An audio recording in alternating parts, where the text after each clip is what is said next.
राष्ट्रीय श्रवण परिषद के राष्ट्रीय अध्यक्ष पंकज तवरिया की यूजीसी SC ST एक्ट के विरोध में पैदल यात्रा हाथरस शहीद पार्क से शुरू होकर दिल्ली PM आवास और कार्यालय कूच करने वाली थी।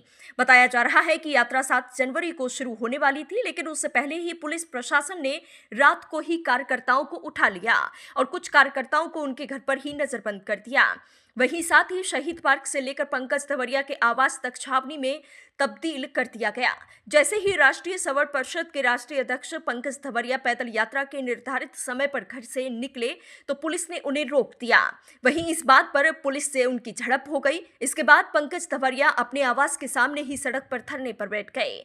वहीं बरेली से सिटी मजिस्ट्रेट अलंकार अग्निहोत्री और विश्वदीप अवस्थी भी उनके साथ ही धरने पर बैठ गए। इसके चलते मौके पर भारी पुलिस बल और PSC के जवान तैनात रहे। वहीं आज तीसरे दिन भी पंकज तवरिया के घर गली छावनी में बनी हुई है। इस पर पंकज तवरिया ने कहा कि जब तक भारत सरकार का कोई प्रतिनिधि मेरा मांग पत्र देकर आश्वासन नहीं देता है, तब तक शांतिपूर्वक अनशन जारी रहेगा और मेरे मिलने वाले संगठन के कार्यकर्ताओं को मिलने से नहीं रोका जाएगा।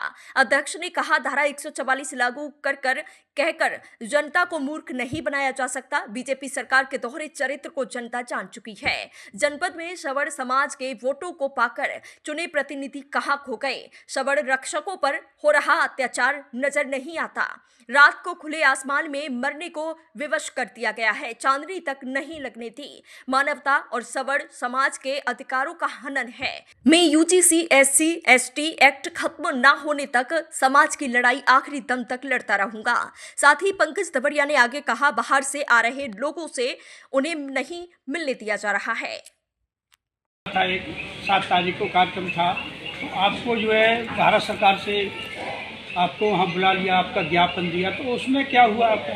वो 7 तारीख नहीं, वह 10 जनवरी की बेटी सम्मान न्याय यात्रा थी।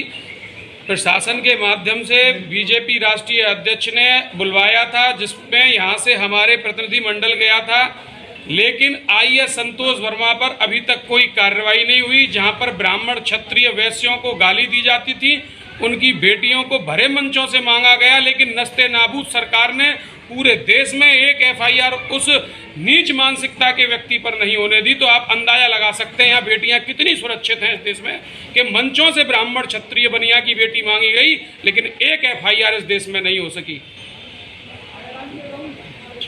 और कुछ समाज के लिए या उसके लिए सीधी बात है, मैं अपने समाज के लोगों से यही कहना चाहूँगा, हमने भी खून पसीना बहाकर मोदी को इस देश में लाने का काम किया था। आपने भी पूरा खून पसीना बहाकर अपने पूरे करियर को दांव पे लगाकर इस मोदी को लाने का काम किया था कि ये मोदी जी आएंगे तो हमारे देश से गौ हत्या रुकेगी, UCC बिल आएगा, यहाँ संयुक्त राष्ट्र भारत बनेगा, यहाँ पर कोई भी कैटेगरी सिस्टम नहीं रहेगा, सभी समस्त भारतीय एक होंगे।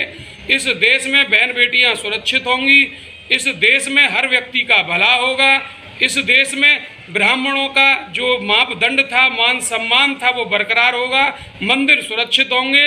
लेकिन इसका उल्टा हुआ, मंदिर टूट रहे हैं, शंकराचार्य जी का अपमान हो रहा है, बहन बेटियां मांगी जा रही हैं, मनुस्मृति रामचरितमानस धर्म ग्रंथ जलाए जा रहे हैं और हमारे हिंदू धर्म और जितने भी देवी देवता हैं उनका अपमान कराया जा रहा है, गालियां दिलाई जा रही हैं, ब्राह्मण क्षत्रिय बनिया की बेटी मांगी जा रही है, गौ सड़कों पर कट रही हैं, करोड़ों रुपए का घोटाला करके इन गाय के नाम पे खाया जा रहा है और जिस समाज से इनको पूर्ण वोट मिलता था उसको बांटकर क्षत्रिय समाज को OBC BC SC ST में तोड़ा जा रहा है और आपस में भाइयों से भाई को लड़ाया जा रहा है। इस देश को गृह युद्ध में धकेला जा रहा है, जिससे कि जातिगत राजनीति इनको प्राप्त हो सके, जिससे कि ये देश में संयुक्त रूप से लोग इकट्ठे ना हो सकें।